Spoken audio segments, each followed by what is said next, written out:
Hello guys, how are you? I'm Hardeep Singh. Welcome back to your own YouTube channel. IELTS updates and recent exams. For more updates related to recent IELTS exam writing test topics, listening, reading, practice test, and speaking, you got guesswork. Please guys participate in everyday listening and reading practice test to achieve your desired band score in your actual IELTS exam. Please hit the like and subscribe button. Press the bell icon for the upcoming notifications. Don't forget like, subscribe and share my YouTube channel and my Facebook page, IELTS updates and recent exams. Part 1. You will hear a man telephone a travel company to book a holiday. First, you have some time to look at questions 1 to 4.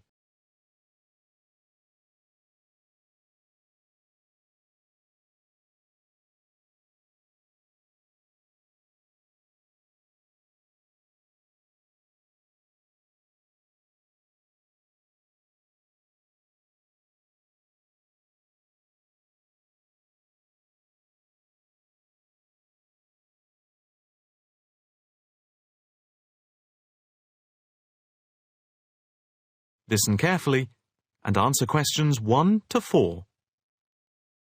Good afternoon. Italia Breaks. My name's Margaret. How can I help you? Hi, I'd like to book a short break in Italy. Hotel and flights combined. Anywhere in particular? Yes, Venice if possible. We've been looking at some of your brochures and I want to check if you have any special deals. Right. Let's have a look and see what we've got. Right. Okay. I've got the screen up. Can you just give me a few personal details? Sure. First, can I just take your name, please, and a contact telephone number? Certainly. It's John Framlington. That's Framlington. And I'll give you my mobile number. I can't always remember it. Yes, here it is. It's 07987 441192. 441192. That's it. And how many people is it for? Just 2 adults. Okay. Any particular price range? It's our first wedding anniversary and we... Congratulations. Thank you. So we wanted somewhere nice, but not too expensive. We would like to make it something to remember. Maybe in the medium price range. Okay. How many nights do you plan to stay? 5 nights only. That gives us plenty of time to do sightseeing and to relax. Right. That's 5 nights only. And what type of hotel? We initially thought of going for a 5-star, but that might be too expensive. So we've been looking at 4-star hotels. We've got quite a few in our brochure, but the one I would recommend is the Hotel Scotland. It's 4-star, and I know there are rooms available because I have just made a booking for another client there. I didn't notice that one. I don't know how I didn't see it. It's easy to miss them. I've also stayed there myself, as we sometimes have to go and check out the hotels, and of all the ones I visited, this was my favourite. Oh, right. Before you hear the rest of the conversation, you have some time to look at questions 5 to 10.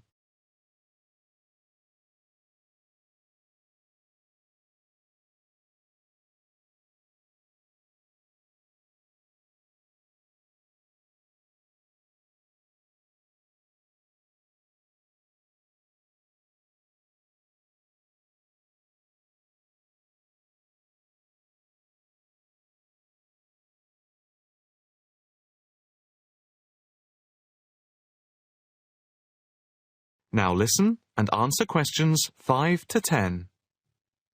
What's the hotel like? It has a courtyard for breakfast. It's got 50 rooms. It's just been renovated, and so it's very stylish. Is it in the brochure? It's on page 63. Ah, yes. I can see it's right next to the railway station. But what appeals to me most of all is that the hotel's very convenient for all the water buses. And the idea of having a terrace with the room I really find very appealing. These are big pluses. It's probably the most central hotel we have, You might think it would be a bit noisy as it's in the main commuter area and a place where tourists go. But from experience, I can assure you the hotel is very quiet.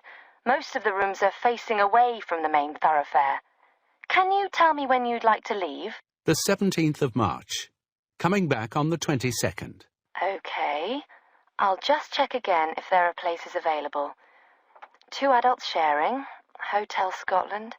Yes, that's gone through. Okay. And how much is the break, including flights? There's a special rate at the moment because it's off-season. For 5 nights, let's see, it's £716 for a double room and flights. That includes airport taxes, but not insurance. Each? No, for 2 adults sharing. That doesn't sound too bad at all. What reductions do you have at the moment? Well, if you make the booking before the 17th of February, you get a further 15% reduction, subject to availability. That's a big saving. Yes, it makes the price very reasonable indeed. Do you need travel insurance? Yes, I suppose we better had. For 7-day cover for both of you, it's £17.88. Okay.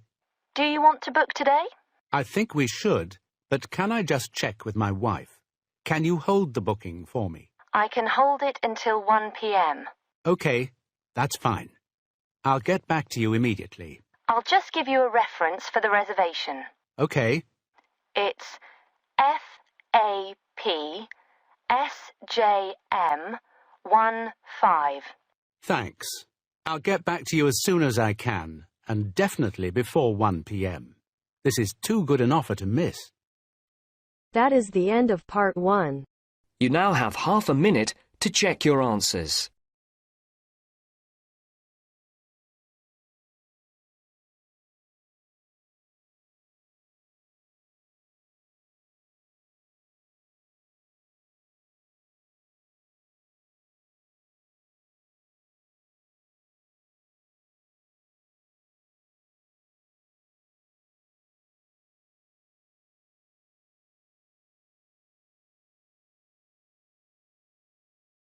Now turns to part 2. You will hear a talk by a counsellor on plans for the development of an old industrial site. First, you have some time to look at questions 11 to 13.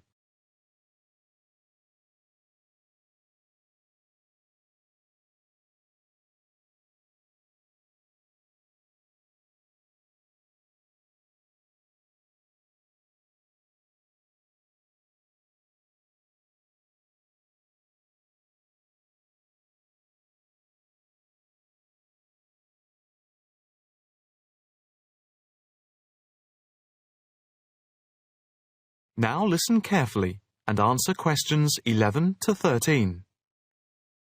Good afternoon, ladies and gentlemen. My name is Councillor Norma Boyd, and welcome to this exhibition about the development of the old paper mill factory and gasworks site, which has been lying unused for more than a decade. There has been pressure on the council to use the land to build a training centre and a small business park. However, we have been encouraged by local people to create an open area for the benefit of the community, providing much-needed space for recreation. And I now have pleasure in announcing that the plans for the creation of a park, to be called Park Royal, and for flats, have now been approved. I'm also pleased to announce that we have secured sponsorship from local organisations. More detailed plans of the developments are available from the council website, details of which are in your pack. In the meantime, I'd just like to take you through the plan here on the screen. Before you hear the rest of the talk, you have some time to look at questions 14 to 20.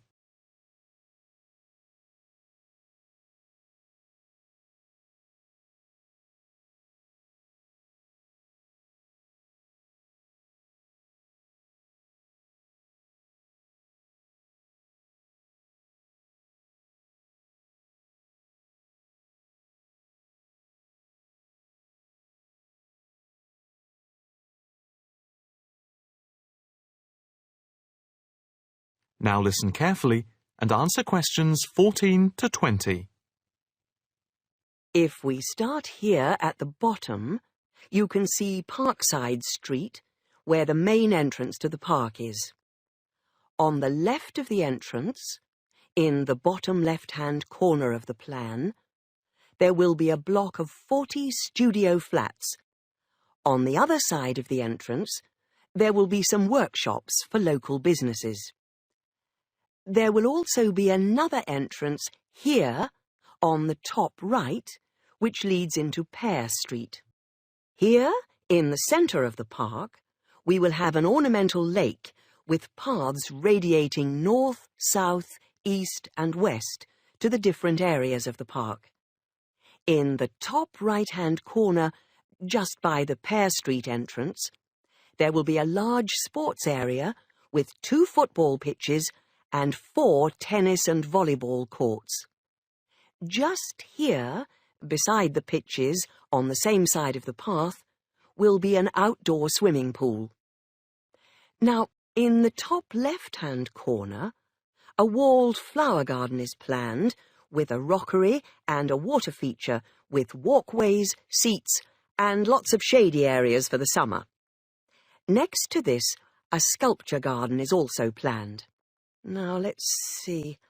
Just here, below the walled garden, there will be a grassy amphitheatre with a permanent covered stage for open-air concerts.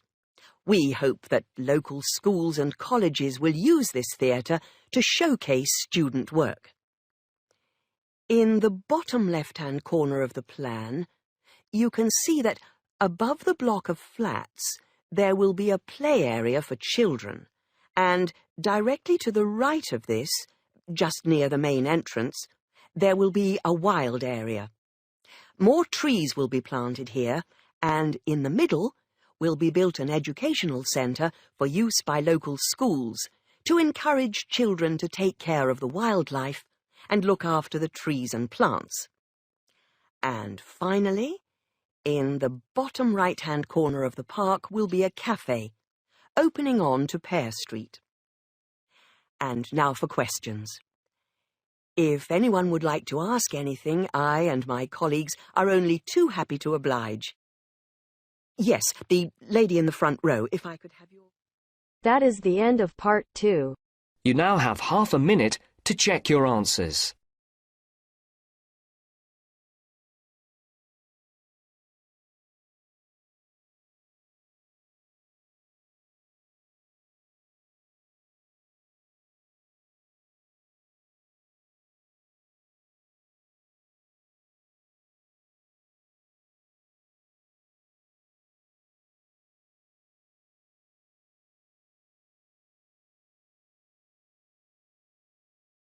Now turns to part 3. You will hear a female student inquiring about changing her course. First, you have some time to look at questions 21 to 25.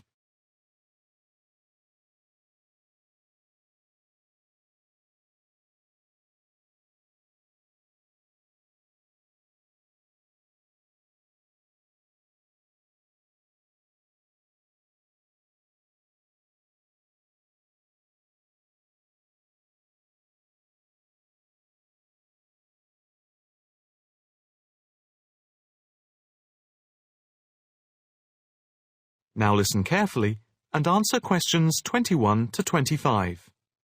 Hi, my name is Rosanna McLaren. I'm a bit early, but I have an appointment to see the Assistant Registrar, Andy Matthews, at 10 a.m. Hi, I'm Andy Matthews. Nice to meet you. Nice to meet you. My tutor advised me to come to see you about changing my course. Yes, I've had an email from your tutor, David Vine. Let me just call it up. Here we are. It says, Tutee Rosanna McLaren is on the Wednesday part-time course and wants to change to the distance learning program. Have you any problems with the course itself? Oh no, I love it. I think the course is really worthwhile. The theoretical sessions once a week on Wednesday from 10 a.m. to 3 p.m. are really good. You have 2 two-hour sessions then? Yes, that's it. And I have to say, I think the practical session from 4 through to 9 in the fashion workshops are also good fun. But I am finding it all very tiring, and it makes me too exhausted for my work on Thursdays and Fridays. You work the other 4 days of the week. Yes, and some Saturdays. I see. So, what do you want to do?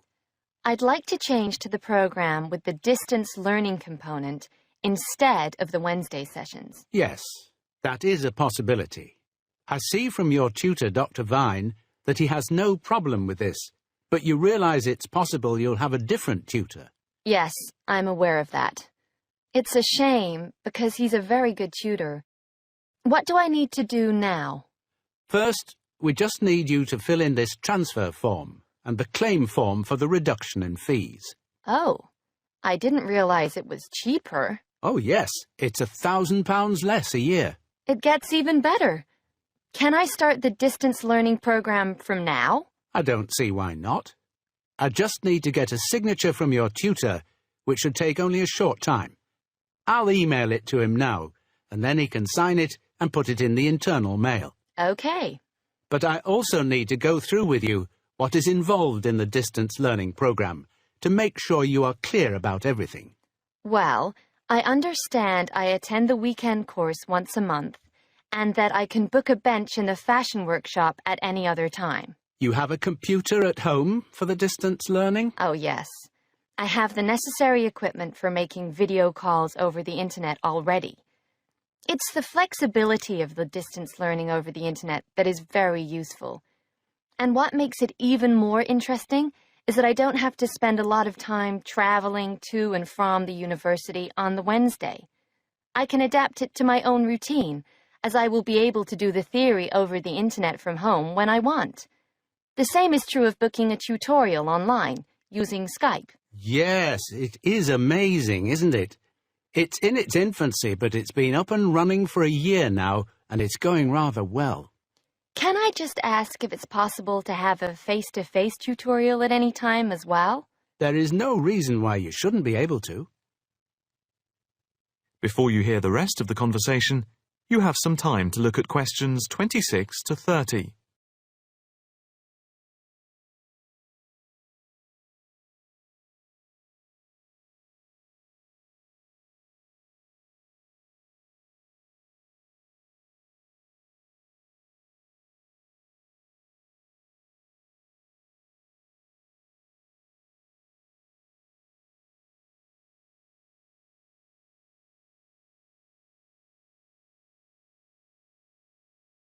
Now listen carefully and answer questions 26 to 30.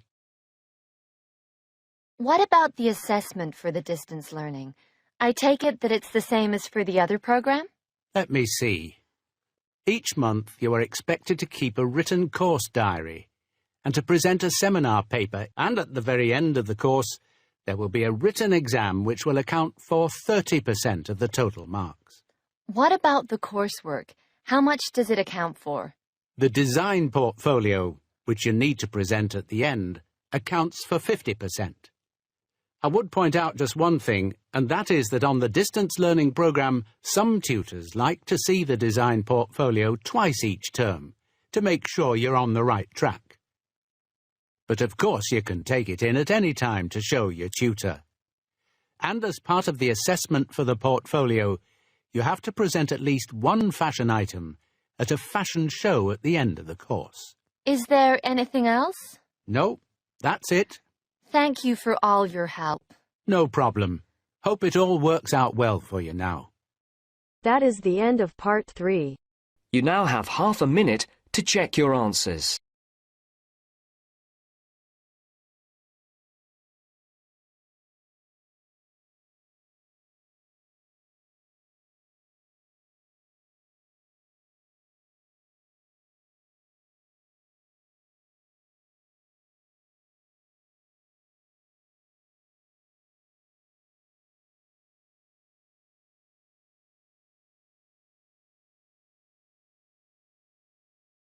Now turns to part 4. You will hear a talk on the effect of architecture on people's mood. First, you have some time to look at questions 31 to 40.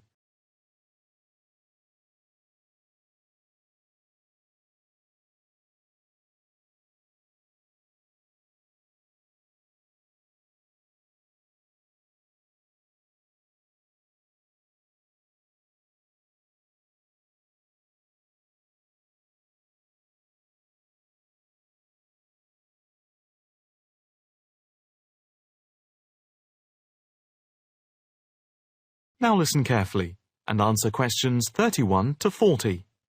My group has been doing a project on the importance of architecture in people's lives and whether it has any impact on the lives of people in general. The main part I have played is in the collection of data to find out what effect, if any, various buildings have on people's mood, i.e., whether ugly buildings make people unhappy and whether beautiful buildings do the opposite. We had originally thought of starting measuring people's reactions by using a questionnaire with about 40 questions, which we were going to hand out to people, including students at the university. But we were worried that doing the questionnaire would be too time-consuming for people to fill in, so we gave up the idea. I then asked several of the postgraduate students for advice. One of them came up with the simple idea of showing people images of various buildings from different eras and styles, instead of giving out the questionnaire, and asking them to indicate how they felt on a scale of 1 to 5 about the images, where 1 was unhappy and 5 was very happy. People would also be given the option of not saying what they felt. Using the scale meant that it would be much simpler to record people's reactions. I decided to follow this advice, and so the first stage was to collect a large number of images. I used Google to print off colour images of views of houses and apartment blocks where people live, and different types of buildings where they work. I started with about 30 or 40, and then reduced them to 10 images. Media resources in the Amory building at the Judd Street branch of the university helped me produce the final images. I had them blown up to A4 size, and we used colour rather than black and white to make the detail on the images clearer. We made 5 sets of images, and for protection when handling, we pasted the images onto hard card. Then, using a machine to wrap them with plastic, we laminated the cards. 5 of us targeted different age groups. We went to a local school where we obtained permission to ask a group of teenagers between 11 and 18. We also asked a sample of the general public, including tourists from all over the world, as they exited the Tate Modern in London, what they thought. We aimed to ask people from different age groups, namely 20 to 40 and 50 and over.